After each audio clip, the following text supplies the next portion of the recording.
या तो आप लड़ रहे हैं या तो मैं लड़ रहा हूँ, लेकिन लड़ाई जरूर होगा।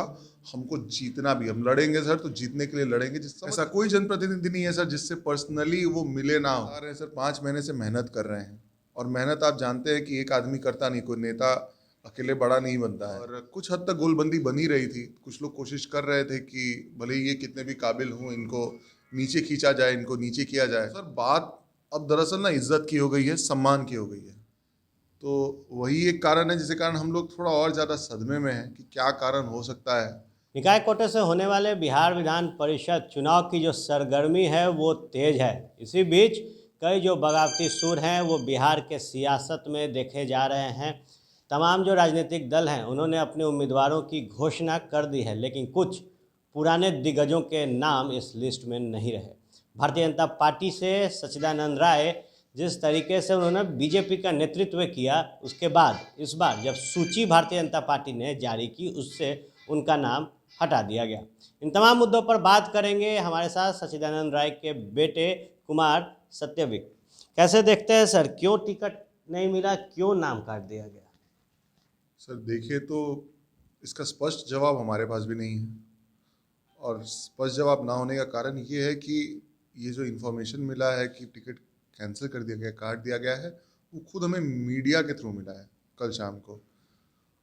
उसके ना ही पहले ना उसके बाद अभी तक पार्टी के किसी भी सीनियर लीडर ने अभी तक कांटेक्ट नहीं किया है इस मामले के बारे में कोई भी क्लैरिटी देने के लिए। और अभी तक जितने भी सीनियर लीडर हैं सब इसके ऊपर चुप्पी साधे हुए हैं।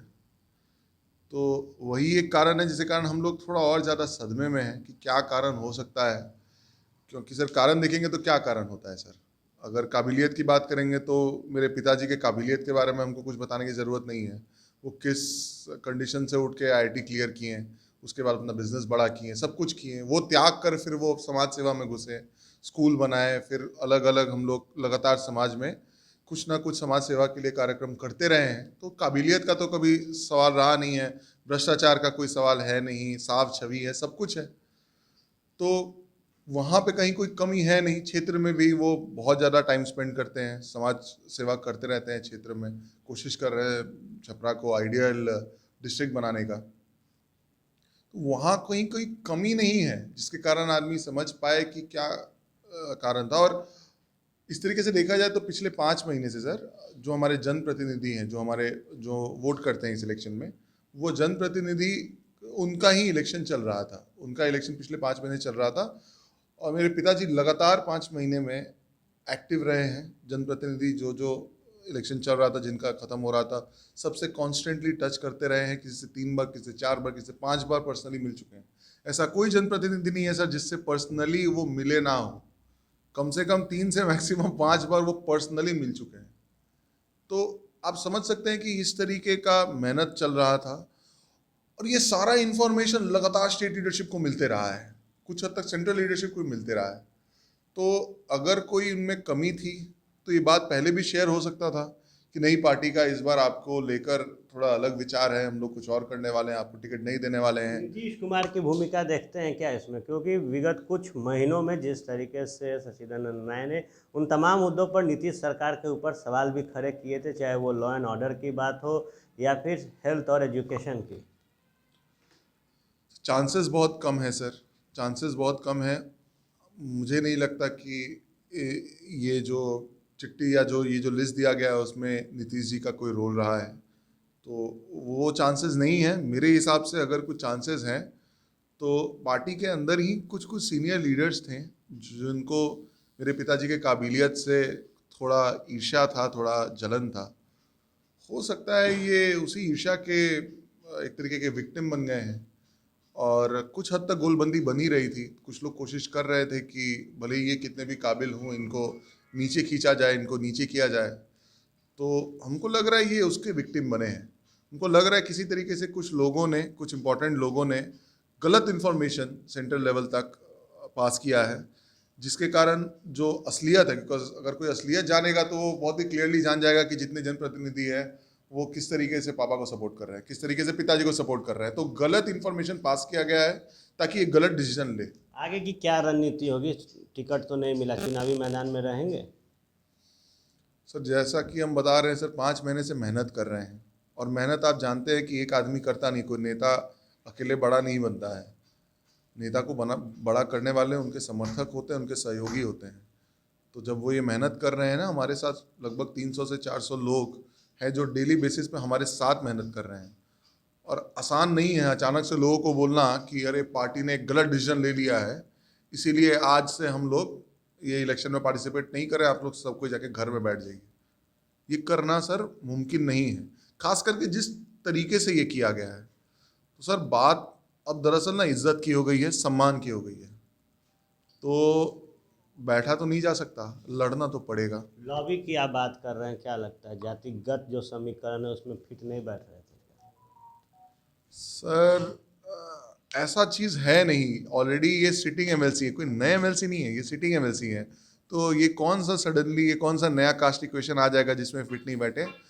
और मेरे पिताजी का जो खुद का जो पर्सनैलिटी है, वो खुद कास्ट को लेकर या जाति को लेकर बहुत कुछ मतलब एक्टिव है नहीं। वो जनरली वो समाज कल्याण जब करते हैं तो सबका कल्याण करते हैं, सबका भला करते हैं। वो किसी पर्टिकुलर जाति के ऊपर काम नहीं करते हैं। मुझे नहीं लगता कि जाति का कोई इसमें एंगल है, होना तो नहीं चाहिए सर। तो माना जाए कि जो तैयारियां 5-6 महीनों में की गई है उसका फलसफा आने वाले समय में दिखेगा? आने वाले समय नहीं सर, अगले 20 दिन 25 दिन में ही दिख जाएगा। ये इलेक्शन में हम लड़ेंगे ज़रूर। हम लोग कोशिश कर रहे हैं मेरे पिताजी को मनाने का, सबको ही लगे हुए हैं। उनका ऑफ कोर्स आप समझ सकते हैं कि मोदी के विचारों से बहुत ज़्यादा ही इंस्पायर्ड है। मोदी के विचारों के प्रति उनके जो है उसके कारण उनको थोड़ा हटाना मुश्किल है कि नहीं आपको बीजेपी के खिलाफ इस बार लड़ना है। तो उनको समझाने में थोड़ा दिक्कत ज़रूर हो रहा है। बट सर आपको जैसा हम बोले ना, ये इज़्ज़त सिर्फ उनके इज़्ज़त का बात नहीं, सिर्फ उनके सम्मान का बात नहीं, ये सबके सम्मान का बात है जो भी उनको सहयोग कर रहे थे क्षेत्र में। तो मेरे हिसाब से सबके सम्मान के लिए उनको लड़ना पड़ेगा। अगर वो नहीं लड़ेंगे तो मैं लड़ूंगा। ये मैंने उनको साफ स्पष्ट भाषा में, आज ही सुबह मैं फ्लाइट से आया था, फर्स्ट फ्लाइट पकड़ के 2 घंटे पिताजी के साथ बैठा था। उनको मैंने ये साफ स्पष्ट भाषा में बोला है कि या तो आप लड़ रहे हैं या तो मैं लड़ रहा हूँ, लेकिन लड़ाई ज़रूर होगा। हमको जीतना भी, हम लड़ेंगे सर, तो जीतने के लिए लड़ेंगे। जिस समझ सकते हैं सर, जितना अच्छा किसी का जनसंपर्क हो तो जीतेगा ही जीतेगा। तो हम लड़ेंगे, हम जीतेंगे, और जीत कर हम ये प्रूव करेंगे कि किस प्रकार से गलत इंफॉर्मेशन के कारण गलत डिसीजन लेकर उन्होंने गलत उम्मीदवार को बैठाया है यहाँ पर, और उसका खामियाजा भुगतेगा बीजेपी।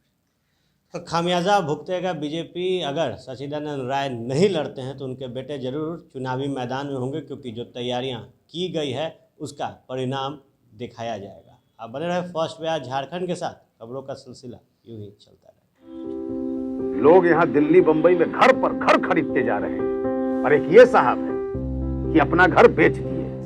वाह, रिटायरमेंट का पूरा पैसा लगा दिए थे दिल्ली में घर लेने के लिए। अरे बाबूजी, तो अपना एक नया घर खरीद भी तो रहे हैं ना। नया घर खरीद रहे हैं? कहाँ? पूर्णिया में।